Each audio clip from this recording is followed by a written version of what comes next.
आपण आज मस्त खमंग अशी लसणाची चटणी तयार करत आहे। त्यासाठी आपण ह्या मिरच्या घेतलेल्या आहेत।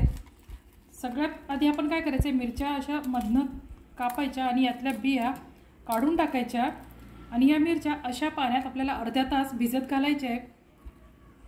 आपण अशा बिया काढून घेतले की आपली चटणी जास्त तिखट होत नाही, त्यामुळे आपण याच्या बिया काढून घेतलेल्या आहेत। आपण भिजवून घेतलेल्या अर्धा तास भिजवलेल्या मिरच्या मिक्सरच्या पॉटमध्ये टाकू।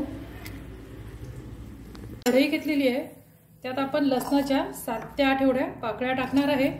तेल टाकून आपण लसणाच्या पाकळ्या परतून घेतलेल्या आहेत। टाकलेला आहे, हा थोडा फ्राय करून घेतलेला। चवीनुसार आपण याच्यात मीठ ऍड करायचं आहे। जिरे आणि धन्याची पूड टाकत आहे, तुमच्याकडे पूड नसली तर तुम्ही धने जिरे पण टाकू शकता। आपण वाटून घेतलेली आहे। त्यानंतर आपण कढईत तेल गरम करायला ठेवलंय, त्यात आपण हे टाकायचं। ही चटणी आता आपण छान मस्त तेल सुटेपर्यंत परतून घ्यायची। आपली खूप टेस्टी अशी लसणाची चटणी तयार आहे।